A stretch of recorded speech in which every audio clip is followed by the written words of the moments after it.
Hello and welcome back to another video. First of all, I've got to say that the all-seeing eye works like a charm. I did 5 dungeons on Saturday. The first one gave me Barry, and the others, well, see for yourself.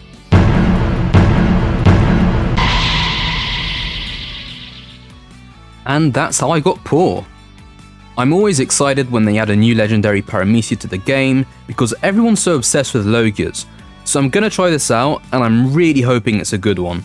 Okay, here goes nothing.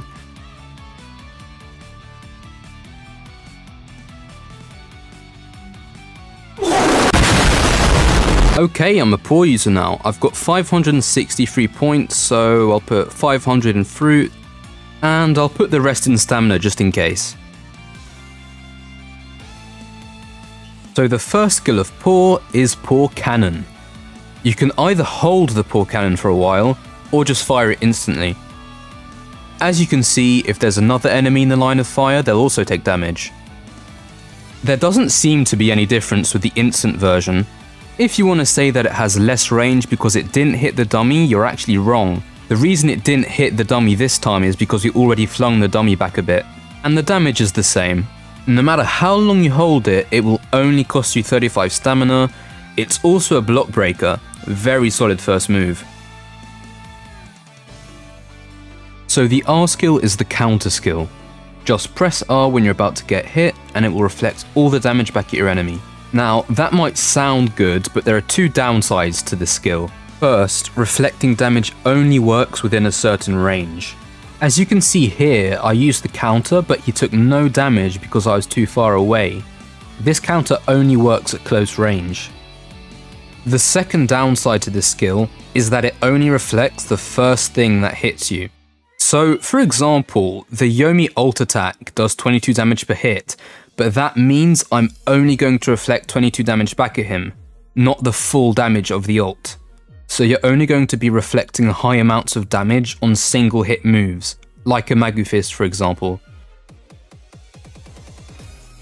So the Paw travel doesn't work the same way as other fruit travel skills. If you don't have Geppo and you're just trying to move faster, spam Q dash, but if you're trying to evade someone or stop yourself from drowning, you can place a little Paw bubble somewhere like this, and then just press T and it will teleport you back to where you placed the bubble.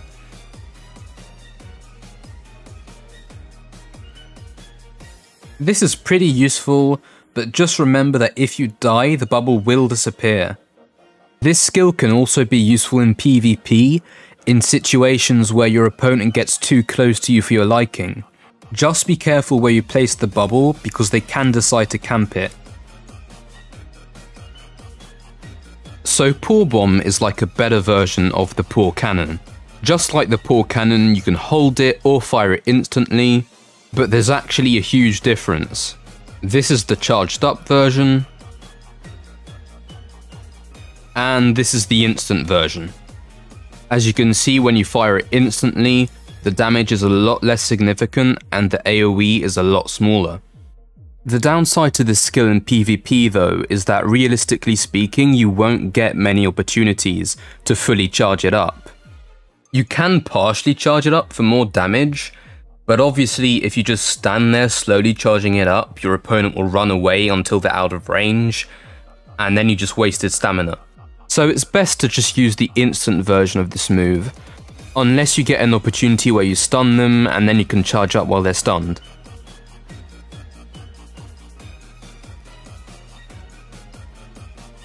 You need to wait for a moment where your opponent isn't blocking, and then you can follow it up with a Paw Cannon to stun them and do whatever combos you like.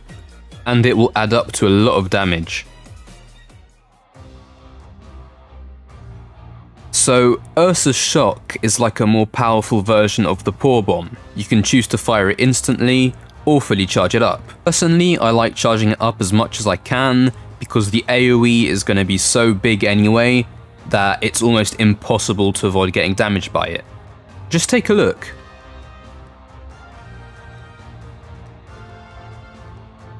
Sheesh! That AoE is crazy, man. My friend wanted to test if he could counter the Ursus Shock using the shield, and it didn't work. He said it was non-counterable.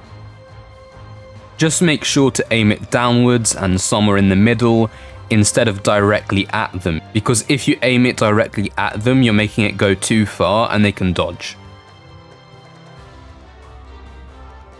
Honestly, in my opinion, Paw isn't great for PvE. Other than the ult, the move with the longest range is the Paw Barrage, and it's blockable. And the close range of the Paw Cannon and the Paw Bomb force you to be close to the NPC all the time. And the cooldowns on Z and X are way too slow for effective farming. Paw isn't that great in dungeons either, to be honest. The Barrage is okay for crowd control, I guess, but the main issue with Paw in dungeons is that E and Z have too little range and too little AoE. If I hold E, all the NPCs start blocking and I won't be able to kill all of them at once. But if I had chosen to fire E instantly instead, I would have probably only killed a couple NPC, and then I would have taken a ton of damage from the others. So instead, what I'm forced to do is gather all the NPC as close to me as possible and then attack. Now, while this isn't a problem in the early waves, in the waves where all the 1SS users spawn, you're screwed. Now, in terms of the bosses, you'll do fine against the Hiei and the Mera.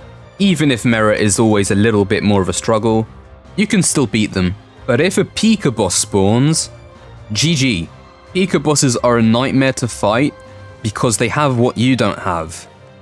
Range. You won't be able to hit them with E or Z while they're floating in the air, and if you try using E or Z when they come to the ground, they'll just interrupt you with a light sword. Your best bet is to use Ursus Shock at the start, and then just run around trying to stun with a weapon or something, and use Paw Barrage. Overall, I think this fruit is really good in PvP, but in PvE, literally every Logia in the game is much better. Paw isn't bad, it just wasn't built for PvE. I'll give it a 7 out of 10. Let me know if you agree or if you disagree, and I'll see you in the next video.